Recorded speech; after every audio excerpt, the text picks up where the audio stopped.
the crime.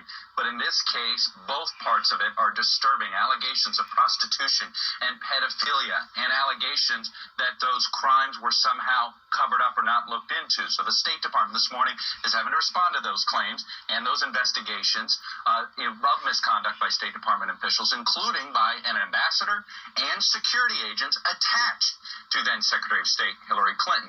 And the allegations are that these investigations were whitewashed, quashed altogether, and that those orders came from high up. This is reality.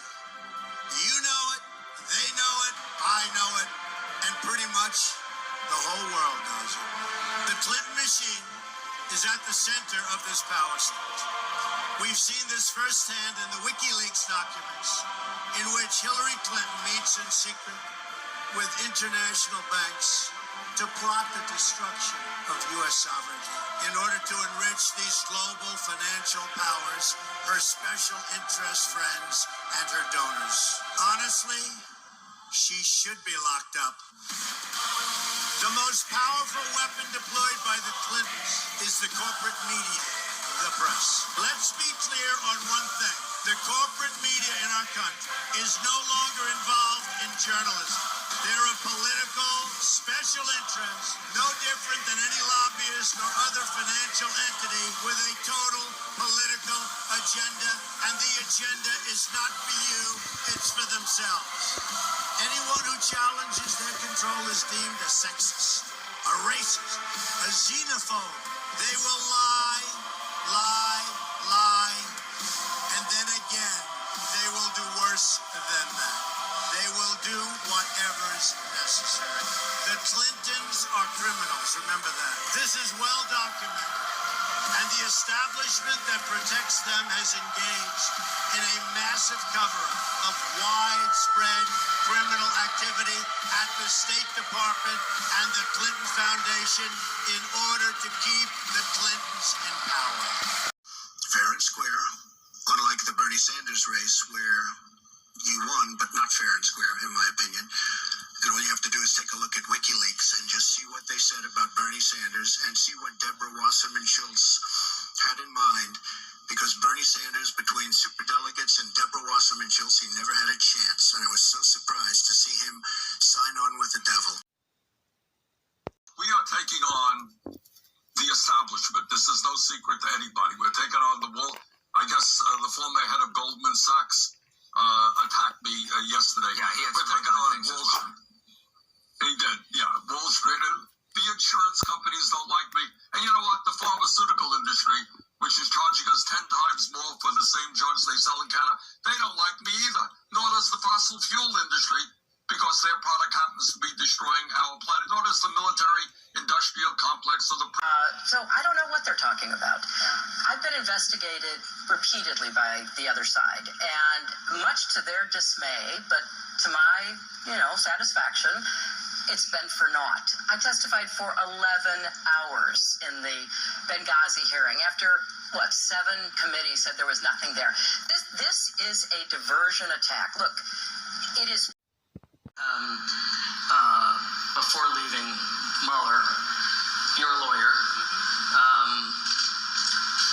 Did Donald Trump... The President of the United States is making his job tougher at a Justice Department that yet has to hold accountable anyone who so obviously and blatantly broke the law.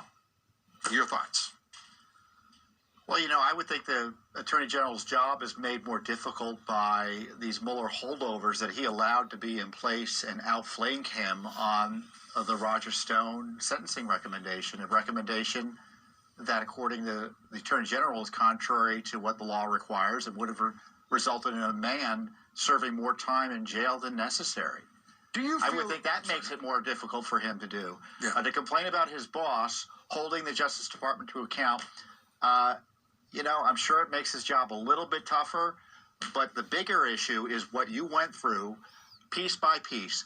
The Justice Department is a locus of evil when it comes to the fair administration of justice. And at best, Barr is trying to ride the tiger, trying to figure out how to make these guys operate according to law, but it's a complete mess.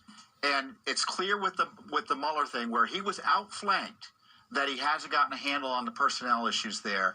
And that should be his priority rather than complaining, frankly, about the president highlighting something the president has, in my view, a positive constitutional obligation to do, which is make sure the Justice Department isn't violating the rights of Americans. This president is claiming that rigging the rules is perfectly legitimate. He claims an absolute right to order the Justice Department to do anything he wants.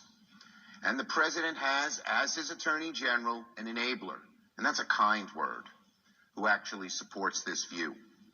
Does anyone think it's out of the question that President Trump might order the FBI to investigate Hillary Clinton, Joe Biden, or anyone else without any evidence to support such an arbitrary violation of individual rights? Oh, I know, some far-right conspiratorial writer who has no credibility and who just makes things up, writes it, Fox News puts it on, Sean Hannity or someone talks about it, and then the president says investigate.